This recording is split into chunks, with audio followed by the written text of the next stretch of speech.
The future of this country belongs to the youth. Therefore, you should bring yourselves together and work towards nation building rather than engaging yourselves into crime and criminalities that wouldn't pay. Do not allow yourself to be involved in cultism. Do not allow yourself to be used by any politician or group of people that will make you go into crime for their own benefit. Make sure that you engage in activities that will be useful to yourselves and then will lead to nation building.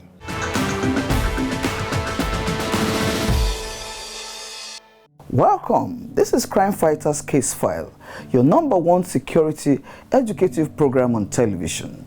This week, we shift our focus to the incidents of rape that have become endemic across the country in the past couple of months. Sit back and relax as we bring to you the expose of crime of passion, the narrative of rapists and pedophiles, and how cruel they are to their victims.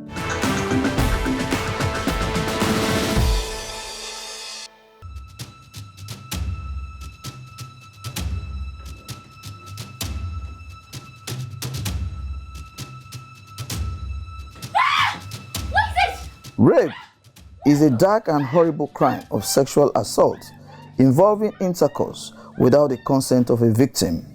It is psychological, emotional, and physical violation of one human being by another. Rape is looted in all civilized cultures of the world. This inhuman act is ravaging the social and cultural fabric of our society. Yet, many cases go unreported, while those who make the headlines fizzle out each time or get settled out of the legal system. The recent world-shattering events has exposed the scourge of sexual violence hidden in the dark in our society, where culture and moral value is seen as scared. It is incomprehensible and alarming that this misdemeanor is silently ravaging our communities and destroying innocent lives. Statistics of rape collected by the Nigeria Police Force indicated that 717 cases of rape were recorded between January and May 2020. What we are facing today is a very serious issue, not only within the country but globally. These are sexual offenses that we know day out. In most cases, not being reported to the extent of members of the public acting the way we see now. But as police as an organization on a daily basis, right now before me I have statistics of all rape cases all over the country, state by state. Since January this year, tell me that on a daily basis as we receive them, we recommend them with the speeding and with prosecuting. Security is everybody's business. I want to first commend and thank the entire men of Nigerian Police Command, especially the Lagos State Police Command, led by Commissioner of Police Udumosu, to say that you are doing a great job. But we know that even doing a great job, there is always opportunity to do more. The citizens rightly require and request us to do a lot more, and we will continue to be here with you, to support you, to encourage you, to give you all the implements that you require to continue to make this state safe and secure for our people. And for our citizens is to continue to admonish all of us that security is everybody's business. It's not only for the Nigerian Police Force, right? You need to also live in a secure and safe environment. If you see anything, if you suspect anything, make sure that you escalate it to the Nigerian Police Force, to the Lagos State Security Command, to the Lagos State Safety and Command and Control Center, whatever it is. Just ensure that, it's better, to escalate it, to say it, than for all of us to be sorry later. I want to thank everyone. I want to continue to tell you that Lagos is critical for the economy of this nation, right? And for as long as we remain in government, we'll make it a priority for every of our citizens. The Inspector General of Police, Mohammed Abubakar Adamu, while fielding questions from State House correspondents, posited that 799 suspects were arrested, while 631 cases were conclusively investigated and charged to court. He said 52 cases are still being investigated by the police. The Ministry of Women Affairs disclosed that at least 2 million Nigerians are raped every year, whilst UNICEF had reported in 2015 that 6 out of 10 children in Nigeria have experienced sexual violence before the age of 18. In the overwhelming number of cases reported, the victims of rape are female and the offenders are male. The sexual and gender-based violence became prevalent during the COVID-19 lockdown. Aged women, married women, girls, minors were not spared from this cruel abuse. Sometimes, the crime is perpetrated by complete strangers, but in numerous cases, it is by someone known or even trusted by the victim, such as friends, colleagues, partners, or family members. Even fathers were not left out of subjecting their daughters to this harrowing experience. Several cases have been splashed in the media in recent months, some involving adults, while others are children under the age of consent. These incidences of statutory rape against minors raises a red flag for the police and the society at large. While the storyline remains shocking and distressful in all cases, some appear even more agonizing and appalling, like the incident of a father raping his biological daughter. One day, my daddy carried me to his working place and asked me, "Man, have you slept with me?" I tell him that no. You know, say that is a lie. You know, say that I should sleep. When I not sleep, you know, say that okay, let him test. When he not clap my body, first and put hand. When he not put his hand in my bum, I was not crying. When he not leave me, one day he not carry me to backyard. When he not carry me to backyard, he not put his, he not that I should sleep. When I not sleep, he not put his this, he not put his prick in my private part. I was not crying, shouting, he not said that I should shut up. When I not shut up, he not carry me to one place like this. He not tell me that I don't know that Oduro women here, their father is sleeping with them before they get married. When he asked me, did I not believe? I said that no, he said that I will believe now. One day again, he not carry me to his working place and put me on top one iron like this. When he not sleep with me, I was not shouting. I was not crying that let him leave me. He not give me blow in my eye. When he not give me blow in my eye, I now go out. They now ask me what do in my eye. I said that I don't know.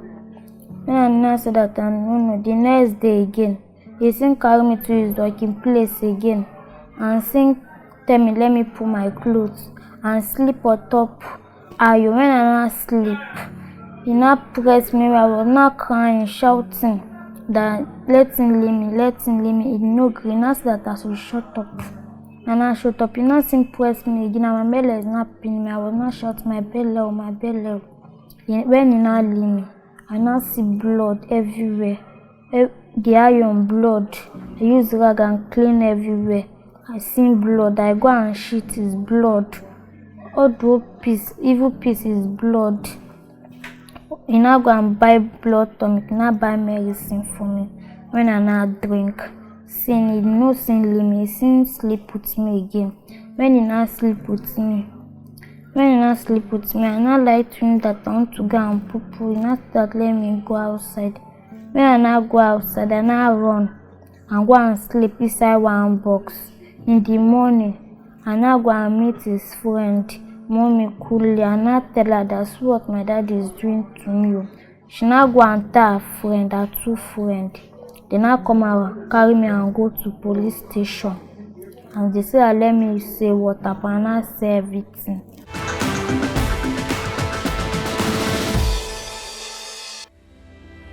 Equally intriguing is the gruesome murder of Miss Vera Uwalia Omozua, a 22-year-old University of Benin student who was hacked down after she was brutally raped by unknown persons at the church premises in Benin, Edo State, where she has gone to study. This case threw up the entire country into a livid mood. The call for justice for Uwa rented the air. The issue trend over time. As the police in Benin City, Edo State, were trying to manage the murder and rape of Vera, the city of Ibadan in Oyo State, Western Nigeria had its own fair share of rape endemic. A 19-year-old student, Barakat Bello, was raped in her parents' house and murdered in cold blood by unknown assailants. The social and mainstream media were awash with these heart-rending rape cases. The social media particularly played a major role in bringing this issue to the forefront.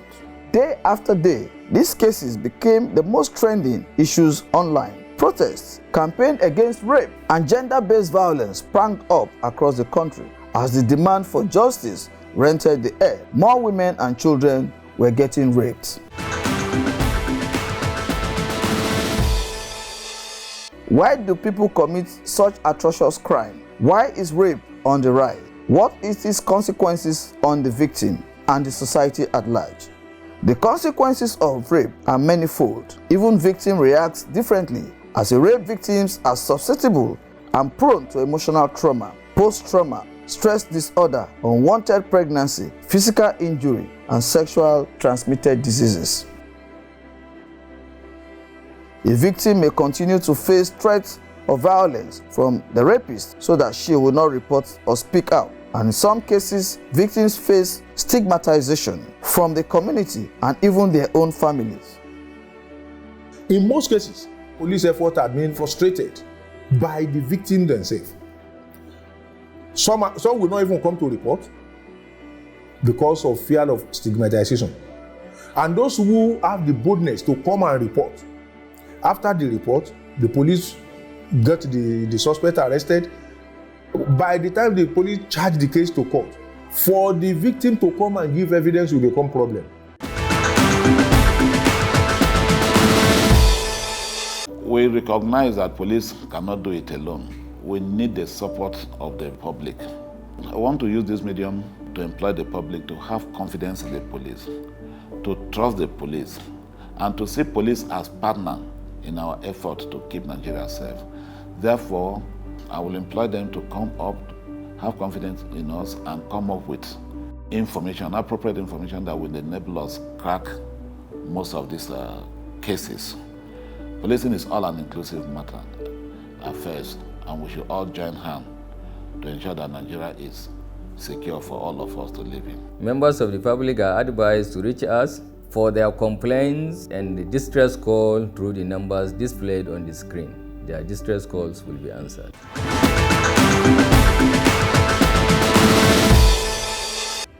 The trauma and consequences of rape might lead a victim to a permanent scar and unable to live a productive life. It happened on Saturday, 16th July. On my way to school, he saw me and called me. When I went to him, he said, we exchanged greetings. He said it has been long he saw me and my family. That's where am I heading to? I told him that I'm going to school. He asked me which school. I said photo. He said okay, that he's going that direction. Let him help me, let him drop me. He forced the clothes out of my body and tore my clothes. When he now removed the clothes, he raped me. So after that, there were stains of blood on the ground and on the bed. After that, he now asked me to clean my tears, and I cleaned it. He said I should not tell anybody that if I tell anybody that he's going to kill me and kill the members of my family.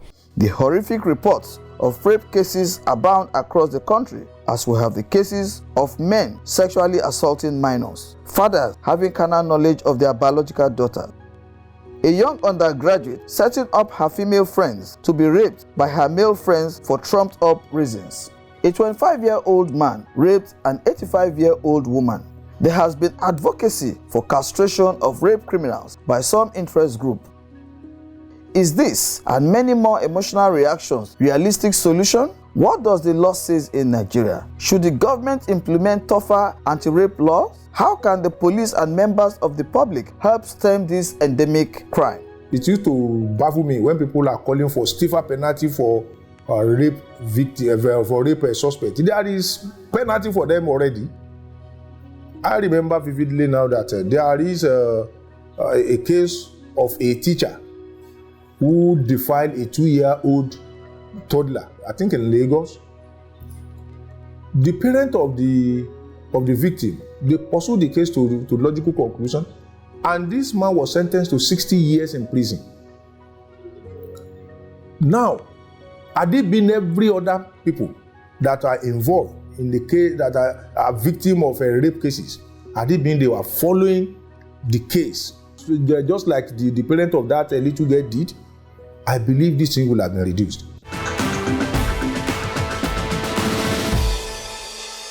The police has a clear-cut responsibility to apprehend and prosecute offenders and all those who infringe the law. But the job of the police only begins where a case of rape is reported. Without formal reports or complaints, the victim's inability and unwillingness to narrate her ordeal for investigation to enable the apprehension of culprits is usually a challenge. In few cases that were reported, the police meticulously investigated the allegations and established appropriate medical evidence and important ingredients in securing conviction in a case of rape. As the incidence of rape raises a red flag, the Inspector General of Police, Muhammad Abubakar Adamu, NPM MNI, and his management team, working in consonance with all commissioners of police, are having sleepless nights on the rape pandemic. Keep watching CrimeFighters. Police and you, we are partners in crime fighting.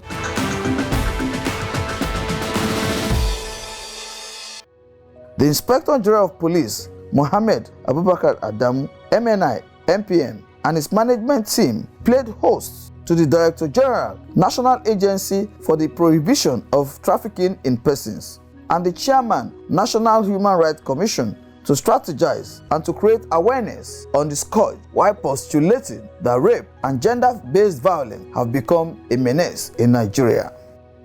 This marching order yielded enormous fruit as victims came out to report cases of sexual assault and violence against them and their neighbors. All hands were on deck to put a stop to this draconic habit. People confided on the police to report cases.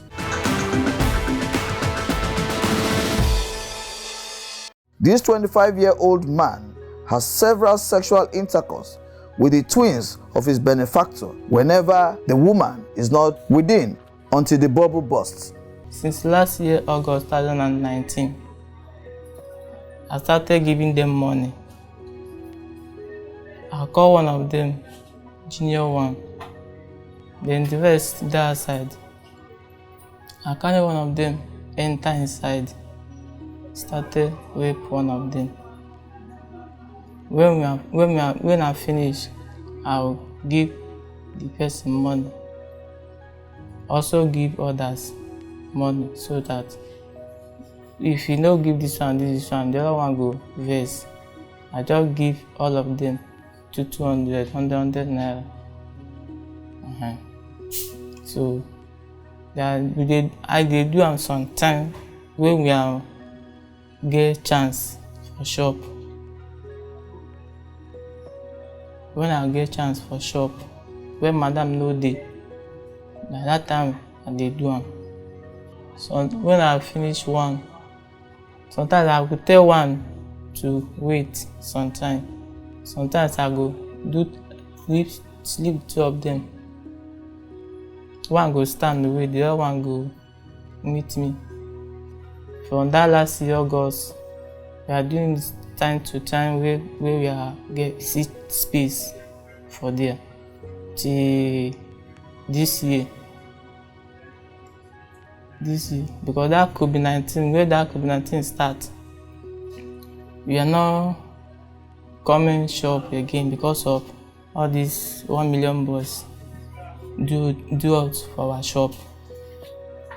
So madam now tell them to stay inside house, make them no come shop because their house is far. Sometimes in the night and the afternoon, one of them will come collect food when they go eat in the night, afternoon and night. Sometimes all of them go come eat afternoon, doing some things before around 5-6. Madam go put night food for them for inside cooler. They go carry go house. So sometimes when I have chance, But that COVID-19, I no do am till the thing stop. The last one wey I do is the one wey bring me here, which is on Sunday. I rape one of them again. The one we were already, I wan search them before madam enter. As madam enter, she started shouting. So people came around, wait up. She started beat me and her pikin that night. So people said to us, but some say make I comot for, madam tell me to comot for that shop. People say make I comot for that shop that night. So as he started shouting, I just comot for that moment first.